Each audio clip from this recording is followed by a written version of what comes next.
4 வகுப்பு பாதுகாப்புக்குள்ள பேதுரு இருக்கிறான்.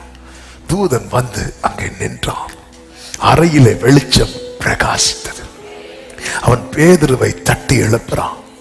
இந்த தூதன் இந்த இரவு வரலன்னா நாளைக்கு ஏரோது வந்து நின்று பேதுருவை தட்டி எழுப்பி இருப்பான். ஹல்லேலூயா. ஏசா வந்து தொடுறதுக்கு முன்னாடி கர்த்தர் வந்து தொட்டா.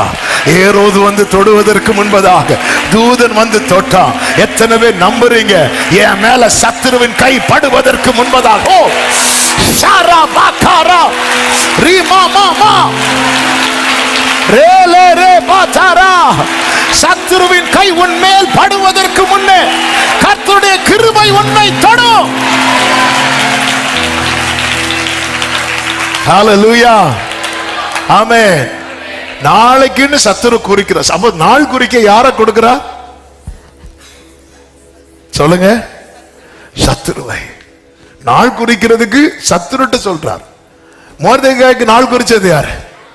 ஆமா, நாளைக்கு தூக்குன்னா இன்னைக்கு கர்த்தர் புக்க தொடர், அது ராஜா புக்க எடுக்கிறான். ஹல்லேலூயா. ஆண்டவர் அவங்க நாள் குறிக்கட்டும்.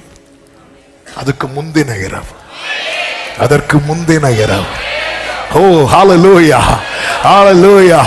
முந்தின இரவு நமக்கு தெரியாது. ஒரு நாள் உரம் பாருங்க, அதற்கு முந்தின இரவுல ஒரு கிரியை நடக்கும். அதற்கு முந்தின இரவுல ஆமென் சொல்லுங்க பார்க்கலாம். பேதுருவை அவன் சீக்கிரமாய் எழுந்திரு என்று அவனை எழுப்பினான். உடனே சங்கிலிகள் அவன் கைகளில் இருந்து விழுந்தது. தூதன் அவனை நோக்கி உன் அறையை கட்டி உன் பாதரட்சைகளை தொடுத்துக் கொள் என்றான். அவன் அந்தபடியே செய்தான்.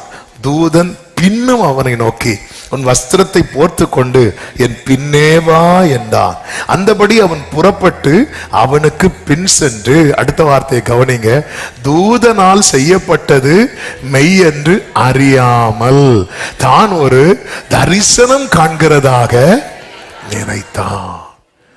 அவர் சியோனின் சிறையிருப்பை திருப்பின போது சொப்பனம் காண்கிறார்.